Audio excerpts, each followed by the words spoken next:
ભાદરવી પૂનમનો આજે ત્રીજો દિવસ છે। ત્રીજા દિવસે અમે ગબ્બર ઉપર પહોંચ્યા છીએ અને ગબ્બર ઉપર પણ મોટી સંખ્યામાં જ્યારે પગપાળા યાત્રા કરીને અહીંયા પહોંચતા હોય છે ત્યારે એમના ચહેરા ઉપર આપણે એકદમ કહી શકાય કે આટલે દૂરથી ચાલતું આવવું અને જ્યારે થાકની વાત કરવામાં આવે તો કોઈ થકાન અત્યારે આ લોકોના ચહેરા ઉપર દેખાતી નહીં। બોલ મારી અંબે, બોલ મારી અંબે, અંબાજી દૂર હે, અંબાજી દૂર હે, બોલ મારી અંબે, બોલ મારી અંબે, બોલ મારી અંબે।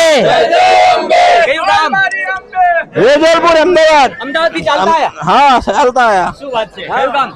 હા, અમદાવાદ। અમદાવાદ થી ચાલતા આયા? હા। જય માતાજી। જય માતાજી, જય માતાજી। બેન કયું ગામ? આદિપુર। આદિપુર થી આયા ચાલતા? હા। કેટલા દિવસ થી અહીંયા પહોંચતા? 3 દિવસથી। અને કેટલી વાર આયા અહીંયા? પહેલી વાર 3 આયા? દિવસ। આ 3 વર્ષથી આવો છો? સરસ, બહુ મોટી સંખ્યામાં માં ભગવતીના ભાવિ ભક્તો આપણે મારી શું નામ છે? કૈલાસબેન। કૈલાસબેન, ક્યાંથી આવો છો? અમદાવાદ। અમદાવાદ થી ચાલતા આયા? ચાલતા નહીં, અડધો ઉતરી ગયા હતા ને ચાલ્યા। અડધાથી ચાલતા આયા? ચાલતા આયા। કેવી શ્રદ્ધા છે માતાજી? બહુ સારી, બહુ મનની કામના પૂરી કરે માતાજીને। બહુ ઉત્સવ છે માતાજીનો। બસ બસ વિશ્વાસ રાખો, શ્રદ્ધા રાખો, માં ભગવતી તમારી આસ્થા અને તમારી જે બાધા માનતા છે એ પૂર્ણ કરે એવી અમે પણ માતાજી પાસે પ્રાર્થના કરીએ। મોટી સંખ્યામાં અહીંયા જોઈ શકો છો કે દૂર દૂરથી ચાલતા પગપાળા યાત્રા આવ્યા બાદ પણ ગબ્બર ચડીને જ્યારે આ માં ભગવતીના એના પાવન ચરણો સ્પર્શ કરવા, એના દીપના જ્યોતના દર્શન કરવા એ એક અલૌકિક લાવો છે અને આ લાવો આ અહીંયા આવેલા જે ભાવિ ભક્તો છે એ છોડવા માંગતા નથી। કેવી જો ચાલતા આવ્યા છે પણ કેવા હશે છે? શું નામ છે ભાઈ? સિદ્ધરાજ। ક્યાંથી આવો? ભરડવા। ભરડવા?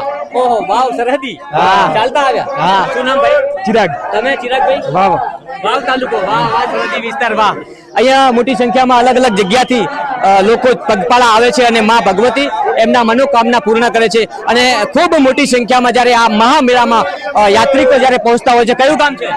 વિજાપુર। વિજાપુરથી ચાલતા આવ્યા? હા, ચાલતા કેટલા આવ્યા। વર્ષથી આવો છો? અમે આ પહેલી વાર છે, મારો ભાઈ લોકો છે 10 વર્ષથી ચાલે તકલીફ નથી છે। પડી ને ક્યાંય? ના, કાંઈ તકલીફ નહીં પડી। રાત તકલીફ તમને માતાજી પડવા જ ન દે। અને ખરેખર અહીંયા પણ આપણે બીજા એક મિત્ર છે, ક્યાંથી આવે છે? કયું ગામ તમારું? દુધારામપુરા। દુધારામપુરા, પાટણ જિલ્લા। પાટણ જિલ્લા, હા, ચાલતા। જય અંબે। રાતને તો લાગ્યો ને? ના, ના। અને અહીંયા રસ્તામાં સગવડ કેવી છે ભાઈ? બધી સગવડ છે બહુ મસ્ત, માતાજીની પોલીસ દ્વારા બી કેવી સગવડ?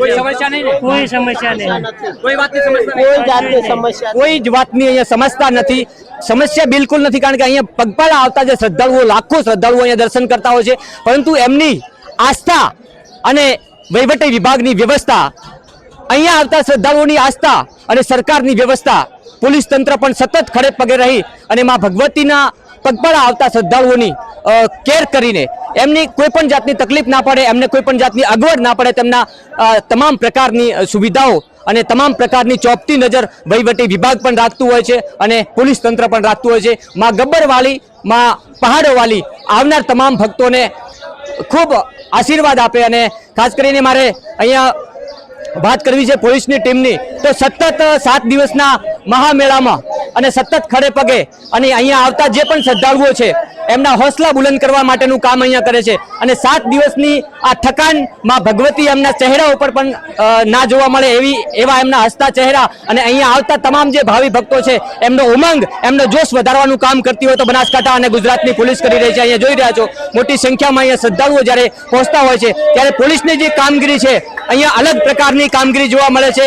અહીંયા આવનાર જે ભક્ત છે, અહીંયા આવનાર માં ભગવતીની નમન કરીને જ્યારે પોતે શીશ ઝુકાવતા હોય છે શ્રદ્ધાળુઓ, પરંતુ એમના હોસલા બુલંદ કરવા માટે અહીંયા આવનાર જે ભક્ત છે એમને થાક ના લાગે, એમનો હસતો ચહેરો, એના માટે પોલીસ સતત ખડે પગે રહેતી હોય છે, વહીવટી વિભાગ સતત ખડે પગે રહેતું હોય છે। આ તડામાર તૈયારીઓ છેલ્લા કેટલાય સમયથી ચાલતી હતી ત્યારે આ મહામેળાની શરૂઆત થઈ ચૂકી છે અને આ 7 દિવસના મહામેળામાં લાખો શ્રદ્ધાળુઓ જ્યારે અહીંયા માથું ટેકવાના છે ત્યારે શ્રેષ્ઠ કામગીરી અહીંયા પોલીસ જવાનોની દેખાઈ રહી છે અને એનાથી વિશેષ કામગીરી અહીંયા વહીવટી આખું તંત્ર છે ગુજરાતનું અને યાત્રાધામ વિકાસ બોર્ડ થકી આ અંબાજી ટ્રસ્ટ વતી પણ જે પણ કાળજી લેવામાં આવી રહી છે અદ્ભુત કહી શકાય નહીં, કોઈ શબ્દોથી વર્ણવી ના શકાય, કોઈ શબ્દોથી વાત ના કહી શકાય, એટલી અદ્ભુત તૈયારીઓ સાથે આ મહામેળાનું આયોજન કરવામાં આવ્યું છે।